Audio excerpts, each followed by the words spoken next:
అవకాశం ఉన్నంత వరకు ఆదివారం దేవుని సన్నిధిని ఎగ్గొట్టి ప్రయాణాలు పెట్టుకోవద్దు. ఆదివారం దేవుని సన్నిధిని ఎగ్గొట్టి ప్రయాణాలు పెట్టుకోవద్దు. అది క్షేమకరం కాదు. 6 దినాలు నీ పనంతా చేసి 7వ దినం విశ్రాంతి నువ్వు పాటించాలి అని నాటి ఇశ్రాయేలుకు నిబంధన. అభినవ ఇశ్రాయేలుకు 7వ దినం కాదు, వారములో ప్రప్రథ దినమైన ఆదివారం. ఆది అంటే ప్రారంభం, ఆదివారము అంటే వారములో మొదటి రోజు, ప్రారంభపు రోజు. 6 దినాలు పనిచేయి, 7వ రోజు నాకి అన్నాడు పాత నిబంధనలో. క్రొత్త నిబంధనలో నువ్వు నాతోనే స్టార్ట్ చేయాలన్నాడు. నేనే నీకు ఆది, నేనే నీకు అంతం. నాతోనే నువ్వు స్టార్ట్ చేయాలి నీ వీక్. అది దేవుని వాక్కు.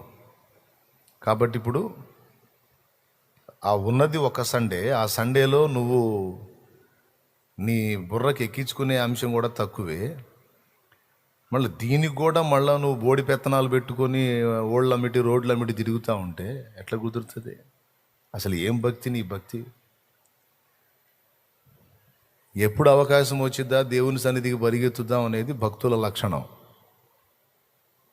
పనికిమాలిన పనులన్నీ పెట్టుకొని చెత్త చెత్త వ్యవహారాలన్నీ చేసుకుంటూ కూర్చుంటారు ఆదివారం రోజు కొంతమంది భక్తులు. మిగిలిన రోజులన్నీ ఆమె ఖాళీ ఉంటుంది, అప్పుడు వేయదు సామాను బయట. ఆదివారం రోజు దించిద్ది, ఎక్కడెక్కడ సరుకంతా దించిద్ది. దించి ఇక పడేసి తోముతా ఉంటుంది. పక్కన బైబిల్ తీసుకొని పోతా, ఏమొదినా రావా అంటే ఇవాళ కొద్ది సామాను పని వందలే ఎంత తోముతా ఉంటుంది. ఆ సామాన్లన్నీ మెడగట్టుకొని పోతావా? పిచ్చి ముఖమా? ఆ సోమవారం ఉంది, మంగళవారం ఉంది, బుధవారం ఉంది, గురువారం ఉంది, శుక్రవారం ఉంది, శనివారం ఉంది, వేసుకో. సరుకంతా ఆ రోజే దించుతారు. ఎక్కడెక్కడ పాత బట్టలన్నీ తీసి అప్పుడు ఉతకటం మొదలు పెడతారు. ఇదంతా సాతాను కుట్ర. భక్తిహీనులతో నివసించుట కంటేనో నీ మందిరావరణములో ఒక్క దినము గడుపుట 1000 దినాల కంటే శ్రేష్టమైనది. ఒక్కరోజు గడిపితే. అందుకే దావీదు తెలివైనోడు, ఆ విలువ తెలిసినోడు. కాబట్టి దేవుడు నాకు ప్రత్యక్షమై, దావీదు ఏం కావాలో కోరుకో అంటే కాదు, నేను యెహోవా యొద్ద ఒక వరం అడిగి తిని దాన్ని పొందాలని నేను ఆశపడుతున్నాను. ఏంటంటే ఆయన సన్నిధిలో నిరంతరం ఉండటానికి నేను సెలవు కోరుతాను అంటాడు. వారానికి ఒక రోజు, నెలకు ఒక రోజు, 2 వారాలకు ఒక రోజు, 3 వారాలకు ఒక ముష్టి ఒక రోజు. కొంతమంది ముష్టి వేసినట్టు మిగిలిన రోజులన్నీ తిరుగుతా నెలకు ఒకసారి ముష్టి వేస్తారు దేవుడికి. ఇదిగో వచ్చాలే ఫీల్ కావక అని 2 వారాలకు ఒక ముష్టి వేస్తుంటారు. ఏంది నువ్వు వేసే దేవుడికి ముష్టి? ఎవరికి మేలు? చాలా అయింది చెప్పి, అందుకని గుర్తు చేస్తాను. మళ్ళీ మీకు మంపెక్కిద్దాం లేనిపోయిందని, మొద్దుబారిద్దని చెబుతున్నాను నేను. నా జీవితకాలం యెహోవా సన్నిధిలో ఉండగోరుతాను అన్నాడు. అంటే ఒకరోజే 1000 దినాల కంటే శ్రేష్టమైందంటే నా జీవితం అంతా ఆయన సన్నిధిలో గడిపేస్తే నా భావి జీవితం, భవిష్యత్ అంతా కూడా శ్రేష్టమైన జీవితం అయిపోతుంది. కాబట్టి నా దినములన్నీ దేవుని సన్నిధిని గడిపేస్తాను అన్నాడు. 2 సార్లు అన్నాడు, ఒకసారి కాదు. 23వ కీర్తనలో అన్నాడు, నేను యెహోవా మందిరములో చిరకాలము నేను యెహోవా మందిరములో నివాసము చేసేదను, కృపాక్షేమములే నా వెంట వచ్చును. 23వ కీర్తన 6వ వచనం. అలాగే 27వ కీర్తన 4వ వచనంలో కూడా నేను దేవుని సన్నిధిలో ఉండాలనుకుంటున్నాను, ఆయన సన్నిధిలోనే బతికేయాలనుకుంటున్నాను అని అంటాడు ఆయన. శుభ్రంగా రాజు 6 మంది భార్యలు, అంతకంటే పైన ఎక్కువ మంది భార్యలు, ఒకరిద్దరు కాదు 6 పైన ఉన్నారు భార్యలు. వెండి బంగారాలు, ధనధాన్యాలు, పేరు ప్రఖ్యాతులు, మేడ మిద్దెలు, ఆ మిద్ది మీద తిరిగే బత్షెబాతో తేడా పడ్డాడు. మేడ మిద్దెలు అన్నీ ఉన్నాయి. ఇంకేం కావాలి నీకంటే ఎన్ని వద్దురా బాబు, అన్నం పెడతాను, వీటన్నిటిలో సంతోషం లేదు. పిల్లలు గుంపులు పిల్లలు, ఎవ్వరు వద్దురా నాయన, నాకు దేవుడు ఆయన సన్నిధి చాలు అన్నాడు. విలువని ఎరిగినోడు. ఎక్కడెక్కడ సామానంతా ఆ రోజు తీసేసి కుప్ప సామానుల్లో ఈత కొడతా ఉంటారు. కొంతమంది ఆదివారం రోజు వేస్తారు ఫైలు ముందు. చెబుతున్నా, సరే ఏదో తిప్పలు పడ్డావు, కనీసం దేవుడి సమయం దేవుడికి ఇచ్చన్నా ఆ తర్వాత తీసుకో సామాను. దేవుడి సమయం ఒకటి ఉంది కదా, ఫస్ట్ కూటమో రెండో కూటమో, ఏదో కూటానికి హాజరై ఇంటికి పోయి అప్పుడే ఈ సామాను. అట్ట కాదు, ఎగ్గొడతారు అసలు నిర్భయంగా. మళ్ళా నేను పాట ఎత్తుకుంటే, నీవిచ్చు బహుమతులు నే స్వీకరించి అనగానే ఎగిరెగిరి ఏమిస్తాడు, నువ్వు దోమిన బొచ్చా బోలు ఇస్తాడు. ఇక అదే కొన్ని ప్రాంతాల్లో బొచ్చా అనకూడదు, అర్థమైందా, గమేళ అనాలి. తూర్పుగోదావరి పశ్చిమ గోదావరి జిల్లా ప్రాంతాల్లో మనం బొచ్చా అన్నాం అనుకో, బొచ్చ ఏందని బూత్ కింద చూస్తారు దాన్ని. బేషను గమేళ అట్ట అనాలన్నమాట. మన దగ్గర గుంటూరు అంతా ఒక టైపులో ఉంటుంది, భాష అంతా అదొక టైపులో ఉంటుంది. అంటే మొరట మాట్లాడాలన్నా మనంత శక్తి ఉండదో, క్లాసు మాట్లాడాలన్నా కూడా మనమే. స్తోత్రం, హల్లెలూయా. కావాలంటే చూడండి, వార్తలు చదివినా మన యాసలోనే చదువుతారు. స్టార్టింగ్ నుంచి సినిమాల్లో చూసినా మన యాసే ఉంటుంది. ఇప్పుడు యాస మార్పు కోసం వేరే యాసలో తీస్తున్నారు, కానీ ప్రారంభం నుంచి అచ్చ తెలుగు, కృష్ణా జిల్లా, గుంటూరు జిల్లా, సగం ప్రకాశం జిల్లా, సగం అవతల జిల్లాలు. కాబట్టి రేపు నీవిచ్చు బహుమతులను ఎగిరెగిరి పాడతారు కొంతమంది. నువ్వు ఏమైతే తోమేవో ఆదివారం ఎగ్గొట్టి, ఏమైతే తోమేవో అన్నీ ఒక దండలా కట్టి నీ మెడకెత్తాడు. ఆ డేషాలు ఆ తెపాళ్ళన్నీ వేసుకొని అప్పుడు పాడు, నీవిచ్చు బేషన్లు నే స్వీకరించి నిత్యానందములో తోముతుండు వేళ ఏమవుదునో నేమసి అవుదునో. మరి మాడిపోయినప్పుడు ఆ మాడిని దోమాలంటే నల్లగా ఏమైంది. కాబట్టి మర్యాద చెబుతున్నా, ఎంత బిజీ ఉన్నా మొత్తం పక్కన పడేసి దేవుడి సన్నిధి, దేవునికి ఇచ్చే విలువ నువ్వు ఇస్తే నీకు ఇచ్చే విలువ నీకు ఇస్తాడు ఆయన. దేవుని సన్నిధికి ఇవ్వాల్సిన ప్రయారిటీ నువ్వు ఇస్తే నీకు ఇవ్వాల్సిన కృప నీకు ఇస్తాడు ఆయన. అంతేగాని చెత్త పనులు పెట్టుకోవాక ఆదివారం. జెంట్స్కి కూడా చెబుతున్నాను నేను, సాతానుగాడు మోసం చేస్తాడు. ఇంకొక కుట్ర ఇప్పుడు 2 చెప్పా.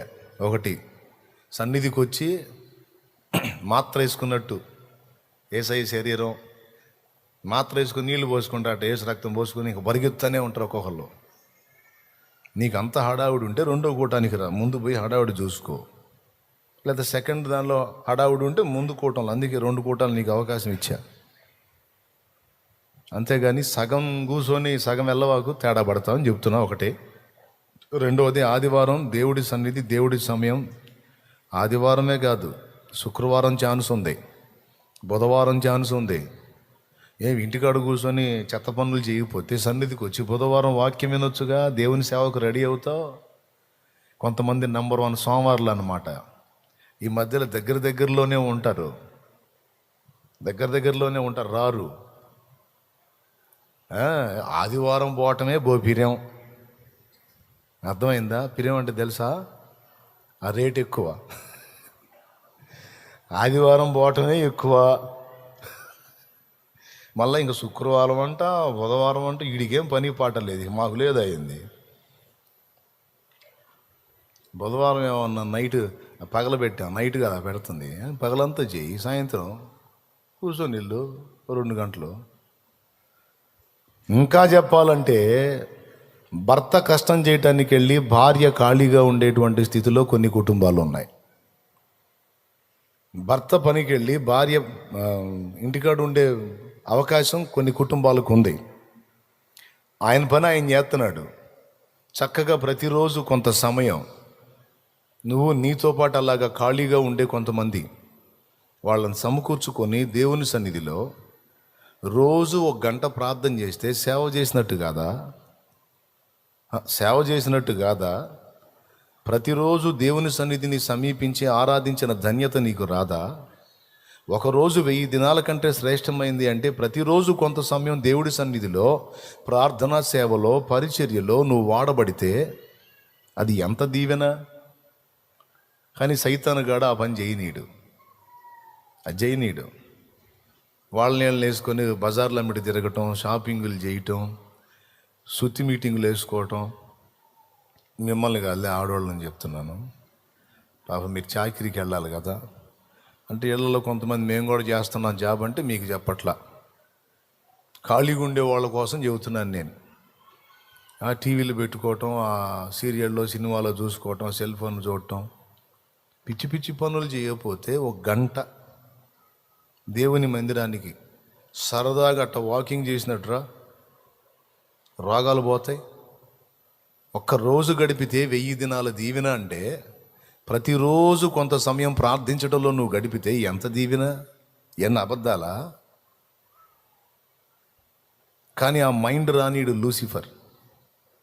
వద్దు దేవుని సన్నిధికి వద్దు, నువ్వు లోకంలో తిరుగు, ఆదివారం ఉంది అప్పుడు పోదు కానీ ఇప్పుడు తొందర ఏముంది అంటాడు వాడు.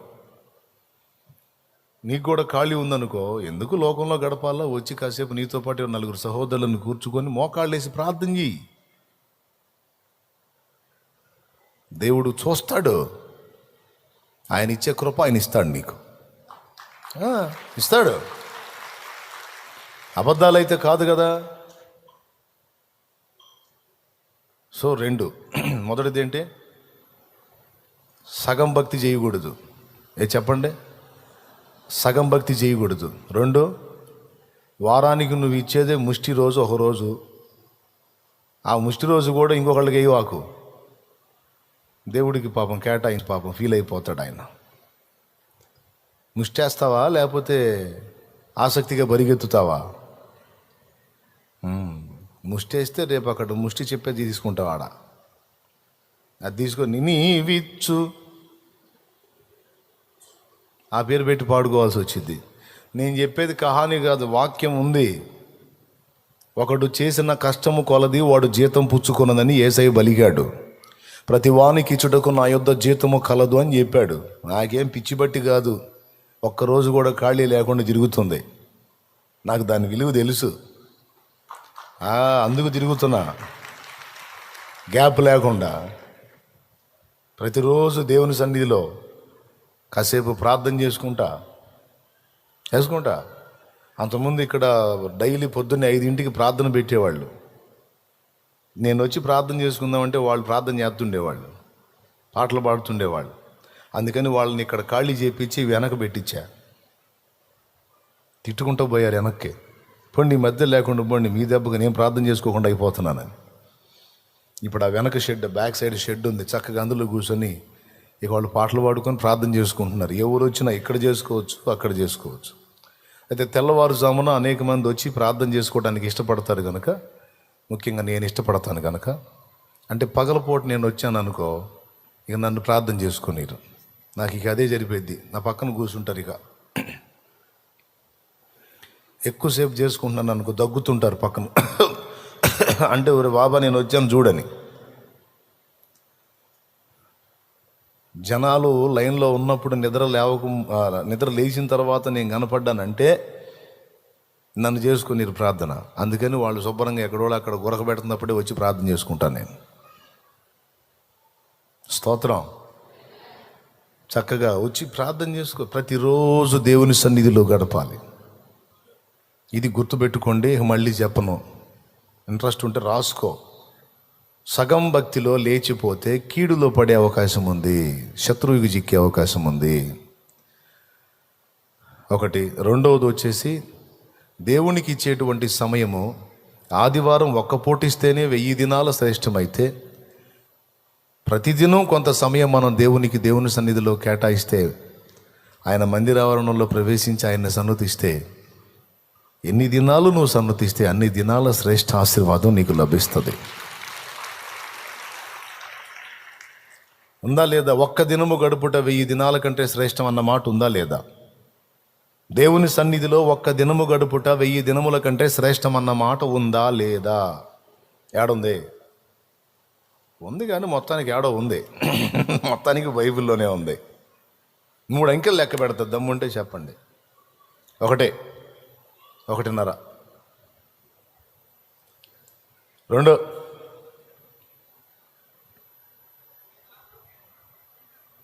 2.5. ఎవరో సప్పుడు చేశారు పెద్దగా.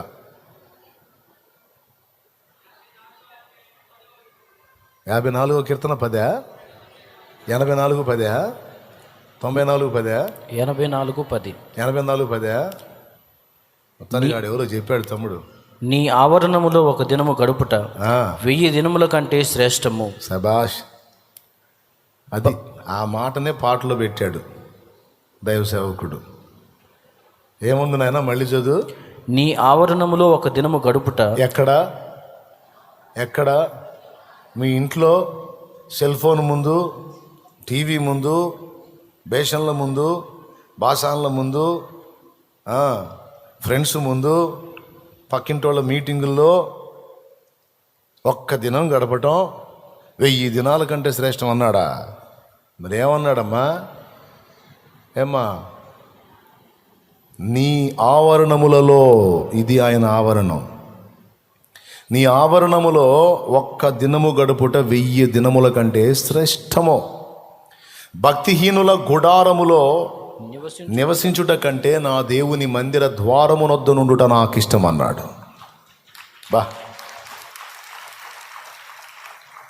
దేవునికి స్తోత్రం కలుగునుగాక. హల్లెలూయా. భక్తిహీనుల గుడారములలో నివసించుట కంటే నీ మందిర ద్వారమునొద్ద నివసించుట నాకు ఇష్టము. అది భక్తుడి లక్షణం, అది భక్తురాల లక్షణం. ఇప్పుడు కలిపి పాట పాడుకుందాం.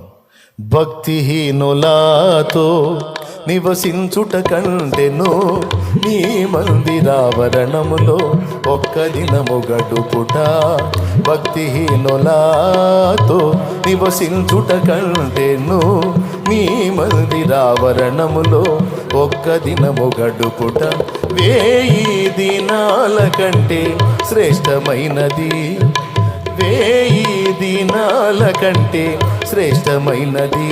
శాశ్వత కృపను నేను తాళంచగా కానుకానైతిని నీ సన్నిధిలో, కానుకానైతిని నీ సన్నిధిలో.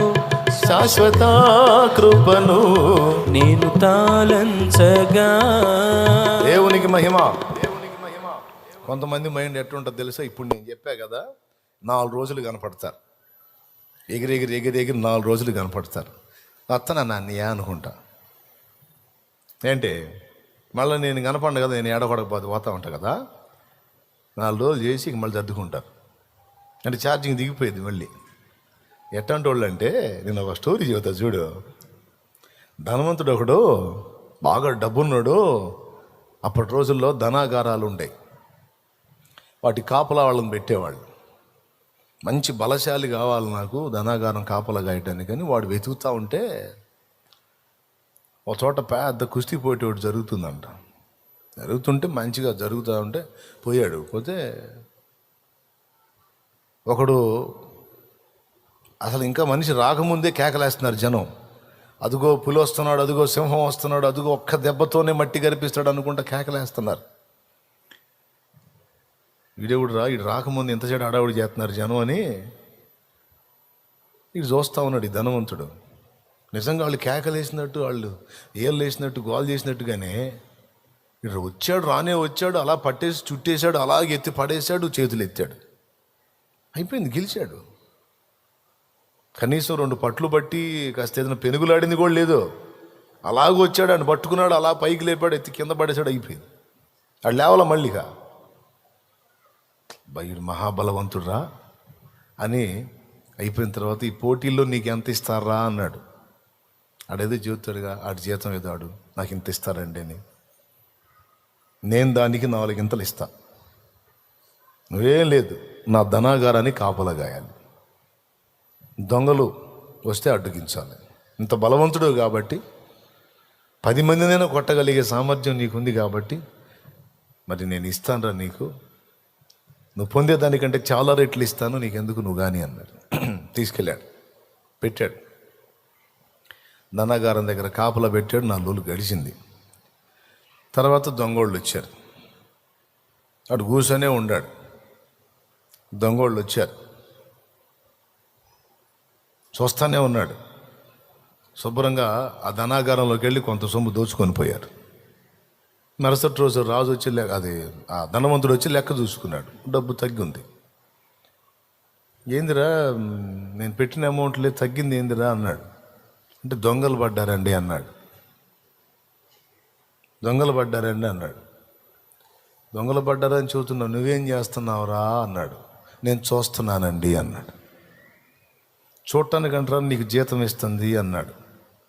నువ్వు మహాబలుడివి, 10 మందినైనా కొట్టగల సమర్థుడు అని నేను తీసుకొచ్చి నేను పెట్టుకుంటే దొంగలు పడ్డారని నాకు చెబుతున్నావు, నువ్వేం చేస్తున్నావురా అంటే చూస్తున్నానని చెబుతున్నావు, ఏం మనిషిరా నువ్వు అన్నాడు. అప్పుడు వాడికున్న వీక్నెస్ వాడు చెప్పాడు, నేను బలవంతుణ్ణే కానండి, సింహబలుణ్ణి, మహాబలుణ్ణే కానండి, నేను ఎవరినైనా కొట్టాలంటే నాకు ఏళ్ళు వేసేవాళ్ళు కావాలి. అర్థమైందా? నా గురించి గొప్పగా చెప్పేవాళ్ళు, అద్దుగో పులి వస్తున్నాడు అంటేనే నాకు ఆవేశం వచ్చిద్ది, అద్దుగో సింహం వస్తున్నాడు అంటేనే నాకు ఆవేశం వచ్చిద్ది, అద్దుగో వచ్చాడ్రా అని ఇలా కొడితేనే అప్పుడు ఎంతమందినైనా కొడతా. మరేం చేద్దాం, రాత్రి నేను ఒక్కడనే ఉన్నా, ఏలేసేవాళ్ళు లేడు, పులి అనేవాళ్ళు లేడు, సింహం అనేవాళ్ళు లేడు, ఎవడు లేడు, కాబట్టి నేనేం చేయలేకపోయానండి అన్నాడంట. భలే ఉంది కదా, మీ గురించే, వాడి గురించి అనుకునేరు, మీ గురించే, మీలో కొంతమంది గురించి. అందరంటే మళ్ళీ ఫీల్ అవుతారులే, కొంతమంది భక్తి పరులు ఉన్నారు. ఎవరి గురించి అంటే, ఒకళ్ళు ఎంకరేజ్ చేస్తేనే, ఒకళ్ళు ప్రోత్సహిస్తేనే ముందుకెళ్తారు చూడు. వీళ్ళకి ఎప్పటికప్పుడు నువ్వు మంచి భక్తి కలిగిన దాన్ని ఏంది చల్లారిపోతున్నావు అంటే మళ్ళీ ఛార్జింగ్ అయింది. నువ్వేంది ఈ మధ్య సరిగ్గా దేవుని సన్నిధిలో కనపట్టలేదు ఏంది అంటే మళ్ళీ ఛార్జింగ్ అవుతాడు. ఈ మొక్క వినపడకపోయిందంటే ఇంకా ఛార్జింగ్ కాడు, సప్పబడి కూర్చుంటాడు. అమ్మా అయ్యా, దేవభక్తి విషయంలో మరొకడు నీకు సాధకం చేయడు, నీకు నీవే సాధకం చేసుకోండి వాక్యం. నీకు నీవే సాధకం చేసుకో తిమోతి అని చెప్పాడు. తిమోతికి రాసిన 1 పత్రిక 4వ అధ్యాయం 7వ వచనంలో. కాబట్టి అయ్యా, నీకు ఒకళ్ళు చెప్పరు, అమ్మా నీకు ఒకళ్ళు చెప్పరు, నేనేం ఏళ్ళు వేసేవాడిని కాదు, అదిగో మా అమ్మాయి, అదిగో మా అబ్బాయి అని నేనేమి నీవు సింహబలుడని, పరిశుద్ధుడని, మహాభక్తుడని, యోధుడని నేనేం భజన చేయను. భక్తి కావాలి, దేవుడు కావాలి, యేసయ్య కావాలి, ఆయన రాజ్యానికి చేరాలి, రేపు ఆ మహిమ కిరీటం పొందాలి అని నీకు ఆశ ఉంటే, మనుషులు మెచ్చుకోకపోయినా యేసయ్య బలా నమ్మకమైన మంచి దాసురాలా అంటే చాలనే ఆలోచన నీకుంటే నేను చెప్పే పని లేదు. నిన్నెవడు ఆపలేడు. ఇక స్తోత్రం. ఇంకా చాలుగా వచనం చదివిచ్చాను. 2 3వది హెచ్చరిక 3. ఏ రోజు లేని శోధన నువ్వు ఏ రోజైతే దేవుని సన్నిధికి వెళ్ళాలనుకుంటావో అప్పుడు ఎదురైద్ది. వెళ్ళేదానికి ముందైనా ఎదురైద్ది, వెళ్ళడానికి ముందైనా ఎదురైద్ది, వెళ్ళిన తర్వాత అయినా ఎదురైద్ది. అంటే విశ్వాసం ఉంచండి అలానే అవుతుందని చెప్పట్లా నేను. ముందే సిద్ధపడి ప్రార్థన చేసుకున్నాం అనుకో ఏమి ఉండదు. దేవుని సన్నిధికి మనం వెళ్ళి ఆయన ఆవరణములో ప్రవేశించి ఆ 1000 దినాల శ్రేష్టతను మనం సంతరించుకోవడానికి శత్రువు ససేమిరా ఇష్టపడడు. మనం శాపగ్రస్తులాగా, దరిద్రుల్లాగా, దిగజారిన స్థితిలో హీనుల్లాగా ఉండటం వాడికి ఇష్టం. ఆ దేవుని దీవెన మనకు దక్కకుండా చేయటానికి ఏ రోజైతే మనం వెళ్ళి దేవుని సన్నిధిలో ఆనందిద్దాం అనుకుంటామో అదే రోజు ఇంట్లో తుఫాన్ రేపడానికి ట్రై చేస్తాడు. లేదా దేవుని సన్నిధికి వెళ్ళి వచ్చిన తర్వాత అయినా సరే ఆశీర్వాదం పోగొట్టడానికి ఏదో ఒక శోధన కల్పిస్తాడు, మన మనసుని పాడు చేయడానికి, మనలో దేవుని ఆనందం దొంగిలించడానికి కుట్ర చేస్తాడు. కాబట్టి ఇది కూడా ముందే ఎరిగి, అది భార్యాభర్తల మధ్య రావచ్చు, తండ్రి బిడ్డల మధ్య రావచ్చు, ఎట్లయినా రావచ్చు, అన్నదమ్ముల మధ్య రావచ్చు, మళ్ళీ మిగిలిన రోజుల్లో రాదు. ఏ రోజు దేవుని యొక్క శ్రేష్ఠ ఆశీర్వాదం నీకు వచ్చే అవకాశం ఉందో ఆ రోజు ఎదురైద్ది నీకు. ఇది కూడా కుట్ర. కాబట్టి జాగ్రత్త పడి బీపీలు పెంచుకోకుండా, ఏం చెబుతున్నా, బీపీలు పెంచుకోకుండా, ఏం చించుకోకుండా, వస్త్రములు చించుకోకుండా, మళ్ళీ ప్రాస చెప్దామా, బీపీలు పెంచుకోకుండా, కోపంతో వస్త్రములు చించుకోకుండా ఆదివారం అని గుర్తెరగండి. అవతల వ్యక్తి రెచ్చిపోతున్నారు అనుకో, స్తోత్రం, పక్కకు పోవాలి, యేసునామములో ఈ దురాత్మను బంధిస్తున్నాను అనాలి. ఆయన ముందంటే కొడతాడు. నువ్వే దెయ్యానివే, నువ్వే నన్ను శోధిస్తున్నావు అని బాధ ఆడ పెడతాడు. పక్క గదిలోకి వెళ్ళి దురాత్మను బంధించాలా. అట్లాగే సహోదరుడు కూడా, ఆమె ఆ రోజు టెంపర్గా కనపడింది అనుకో, ఆమెను రెచ్చగొడతాడు, నీ దగ్గరికి వచ్చి అస్సలు లెక్క చేయట్లా, ఎట్టయితే నిన్ను ఎదవ లెక్కలు వేస్తారు, ఇక నువ్వు దరువు వేయాల్సిందని రెచ్చగొడతాడు. ఇంకేముంది, అప్పుడు పొద్దున్నే లేచి అనుకున్నావు ఇవాళ బావాలా, దేవుని సన్నిధికి బావాలా, దేవుళ్ళు ఆనందించాలి. ఈ మనిషి రెచ్చగొట్టే పట్టుకొని బాధితివి, ఇంకెక్కడొస్తావు కూటానికి, మొహం చెల్లదు. ఫ్రెండ్ వచ్చి, ఏందిరా రెడీ కాలేదేంది, దా వెళ్దాం, రాబుద్ది కావట్లేదురా, అసలు నేను ఎందుకు బతుకుతున్నానో నాకు అర్థం కావట్లేదురా, చిరాకు పడుతుంది. అసలు ఏందిరా, ఏమైందంటే, నన్ను చేయనీరు రానీరు, నేను చెడిపోయి నేను అప్పుడులాగుంటేనే అంటాడు. ఫ్రెండ్కి అర్థమైంది ఏదో మొత్తానికి ఇంట్లో చెడిందని, సరే రా రెడీ అయ్యిరా, నేను వెళ్తున్నా జంపు. ఖచ్చితంగా ఇట్లాంటి కుట్రలు జరుగుతాయి.